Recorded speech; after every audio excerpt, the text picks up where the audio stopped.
Hello అండి, నమస్తే. నా పేరు సుబ్రహ్మణ్యం, జెన్యున్ కార్స్ ఏపీ. ఈ వీడియో చేయడానికి గల ఉద్దేశం ఏంటంటే, చాలామంది ఈ ఢిల్లీ కార్లు కానీ, వెస్ట్ బెంగాల్ ఇలాగా ఇతర రాష్ట్రాల నుంచి తెస్తున్నటువంటి వెహికల్స్ మీద ఎక్కువ మంది ఇంట్రెస్ట్ చూపించరు. ఎందుకంటే అపోక ఉందండి. ఢిల్లీ కార్లు, దొంగ కార్లు, ఇలాంటి అపోహ. అది కేవలం అదేంటంటే మన వాళ్ళు పెట్టినటువంటి అపోహలండి.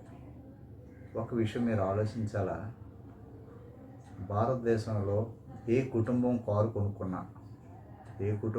కొనుక్కున్నా చాలా రోజులు ఆలోచిస్తారండి.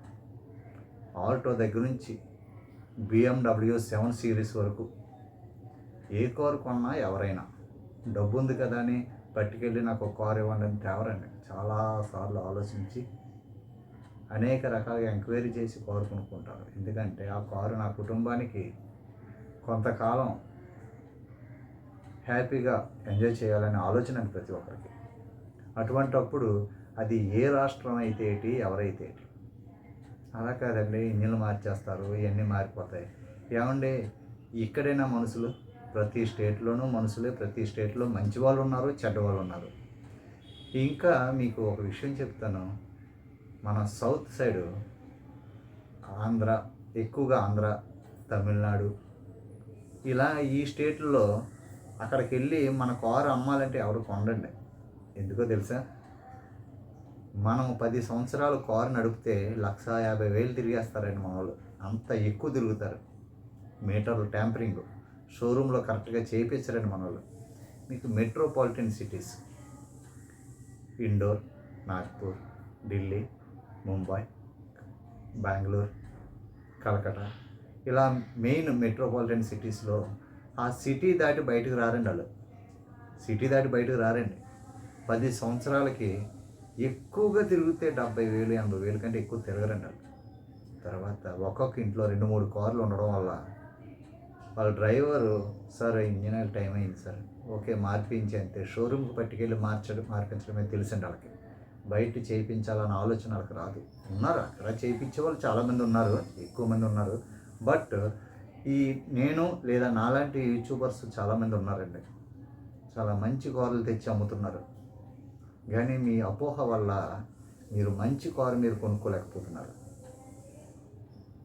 మనకి కావాల్సిందండి, అది ఏ స్టేటు ఏదనేది కాదు. ఆ వెహికల్ మనకి లైఫ్ ఎంత, మన బడ్జెట్ ఎంత, అది ఎన్ని కిలోమీటర్లు తిరిగింది, అది జెన్యూనా కాదా, ఇవన్నీ మనం ఆలోచించవలసింది. ఏమంటే ఒక డోరు మారితే ఏమైంది, ఒక బంపర్ మారితే ఏమైంది. ఇంజిన్ హీట్ ఎక్కకుండా ఉండాలి అంటే 50, 60, 40,000 కిలోమీటర్లు తిరిగినటువంటి వెహికల్ ఇంజిన్ హీట్ ఎక్కదు. గేర్ బాక్స్ కూడా ఎక్కడ జంకదు. సస్పెన్స్ కూడా ఎక్కడ డిస్టర్బ్ అవ్వదు. బాడీ చిన్నగా ఏదో చిన్న యాక్సిడెంట్లు, చిన్న టచ్అప్లు, ఇవన్నీ కామన్ అండి. కానీ పైకి మనం కొనేటప్పుడు బాగుందా లేదా బాడీ చూస్తాం.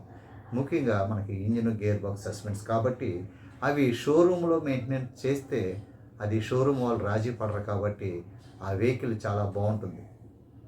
నేనైనా నాలాంటి వాళ్ళైనా నమ్మకంగా తెచ్చేవాళ్ళు ఉన్నారు, డబ్బులకి ఆశపడి ఏదో చేసేవాళ్ళు ఉన్నారు. ఏదేమైనా మీరు ఒకటండి, మేమైతే చాలా నమ్మకంగా తెస్తున్నాం. మీకు కంటైనర్లో తెచ్చి అక్కడ ఎక్కించి ఇక్కడ తీసుకురావడం వల్ల తెలీదు. ఇంకొకటి, మీరు ఒక మెకానికల్ రావచ్చు, మెకానికల్ చాలా మంచి వాళ్ళు ఉన్నారండి. సౌండ్ చూసి చెప్పేవాళ్ళు ఉన్నారు. ఇంజిన్ మరి రన్నింగ్ ఎలా చెప్తారు, సస్పెన్స్ ఎలా చెప్తారు, గేర్ బాక్స్ ఎలా చెప్తారు, ఇంజిన్ హీట్ ఎక్కిందా లేదా ఎలా చెప్తారు? వాళ్ళు ట్రైల్ వేయాలంటే మినిమము ఒక 100 నుంచి 300 కిలోమీటర్లు ట్రైల్ వేయాలి. మరి అమ్మేవాళ్ళు ట్రైల్ అలా వేయనిస్తారా? నేను వెస్ట్ బెంగాల్ నుంచి మినిమం 1000 కిలోమీటర్లు నేను 24 గంటల లోపులోనే డ్రైవ్ చేసుకుని కార్ తీసుకొస్తున్నాను. ఈ మధ్యలో ఏమైనా అది నాదే బాధ్యత, కానీ ఎప్పుడు కూడా ఏం అవ్వలేదు. అలాంటి వెహికలే సస్పెన్స్ పరంగా, గేర్ బాక్స్ పరంగా, ఇంజిన్ పరంగా, బాడీ పరంగా, టైర్ల పరంగా, వీల్ బేరింగ్స్ పరంగా, యాప్రాన్ లెగ్స్ పరంగా ఒరిజినల్ పార్ట్స్ ఇన్స్పెక్షన్లో నా వీడియో చూడండి. అంత లాంగ్ వెహికల్ 100 స్పీడ్లో నేను తీసుకొస్తే అంతకంటే మీకు ఇంకేం కావాలి చెప్పండి? అంతకంటే వాహనం ఈ కారు మంచిది అని నమ్మడానికి ఇంకా అంతకంటే మీకు ఏం ప్రూఫ్స్ కావాలి? అలాంటి కార్లు 50,000 60,000 తిరిగినటువంటి షోరూమ్ హిస్టరీ ఉన్నటువంటి కార్లు నేను తీసుకొస్తున్నాను. మీకు ఏ స్టేట్ అయితే ఏమైందండి, మీ పేరు ఎటువంటి ఆటంకం లేకుండా ట్రాన్స్ఫర్ అవ్వాలి. అలా ట్రాన్స్ఫర్ చేయించే బాధ్యత నాది. ఎన్ఓసి అక్కడ ఎటువంటి అవదొడుగులు లేకుండా నేను తెచ్చే ఓనర్స్ చిన్నటోళ్ళు కాదండి, పెద్ద పెద్ద కంపెనీలకి ఎండీలు, పెద్ద పెద్ద హోల్సేలర్స్, బిజినెస్ మ్యాగ్నెట్స్, పెద్ద పెద్ద వాళ్ళండి. 2-3 కార్లు ఉన్నటువంటి ఓనర్ల దగ్గర వాళ్ళు ఇచ్చేస్తున్నటువంటి కార్లు నేను డ్రైవర్స్ ద్వారా వాళ్ళకి కొద్దిగా డబ్బులు ఇచ్చి మంచి కార్లు తీసుకుని దాన్ని ఇన్స్పెక్షన్ చేసి షోరూమ్కి వెళ్ళి సర్వీస్ హిస్టరీ తీపిచ్చి యాక్సిడెంట్స్ అయినాయా, స్పేర్ పార్ట్స్ పడ్డాయా, ఏమైనా బాడీ పార్ట్స్ ఏమైనా మారినాయా, గ్లాసులు మారినాయి, ఇవన్నీ చెక్ చేసి ఫైనల్ చేసి నేను అప్పుడు అది మీకు తీసుకొస్తున్నాను. కాబట్టి మీరు ఎక్కడికంటే తక్కువ రేట్ ఏమో రావు, కానీ అక్కడ తక్కువ రేటే, బట్ మనకు ట్యాక్స్ కట్టుకోవాలి కదా, ఇక్కడ ప్రైస్ అవుతుంది. కానీ మనకు ఒక నమ్మకమైన మంచి కారు వస్తుంది. మీ కుటుంబము బాధపడకుండా కొన్ని సంవత్సరాలు పెట్టుబడి లేకుండా సంతోషంగా కారు కొన్నందుకు తృప్తి పడేలాగా అలాంటి కార్లు మేము ఇస్తాం. కాబట్టి మా ఛానల్ సబ్స్క్రైబ్ చేయండి, లైక్ చేయండి, షేర్ చేయండి. ఈ వయసులో ఒక మంచి పేరు సంపాదించుకోవాలని యూట్యూబ్ ఛానల్ పెట్టాను. ఎన్నో సంవత్సరాల నుంచి చేస్తూ ఉన్నాను. అయినా కూడా నేను ఈ నెలలోనే ఒక కొత్తగా యూట్యూబ్ ఛానల్ స్టార్ట్ చేశాను. మంచి వెహికల్స్ మీకు ఆల్టో దగ్గర నుంచి ఎలాంటి వెహికల్ అయినా సరే, BMW, Benz, Thar, WRV, Honda City, Ciaz, ఎలాంటి వెహికల్ అయినా సరే మీకు మంచి వెహికల్స్ ఇప్పిస్తాను. అలాగే 2,50,000 నుంచి కూడా మీకు మంచి వెహికల్స్ ఉన్నాయి. రీడింగ్ షోరూంలో చేయించకపోయినా మెకానికల్గా టైట్గా ఉన్నటువంటి వెహికల్స్ 3 లక్షల లోపల కూడా మంచి వెహికల్స్ ఉన్నాయి.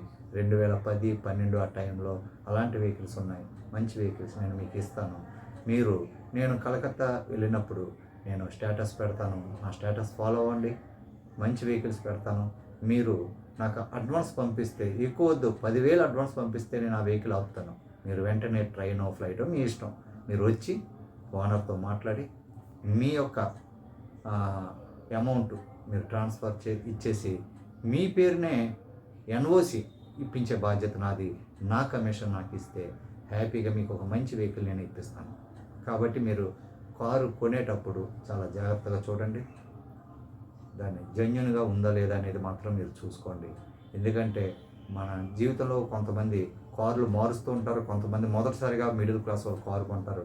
కొనేటప్పుడు 2,50,000 కొన్నా కూడా అది మన స్థోమతకి చాలా ఎక్కువ. కాబట్టి అప్పుడు కూడా ఎటువంటి పెట్టుబడి లేకుండా ఉన్నటువంటి మెకానికల్ టైట్గా ఉన్నటువంటి వెహికల్ మీరు తీసుకోవాలని నేను కోరుకుంటూ ఉన్నాను.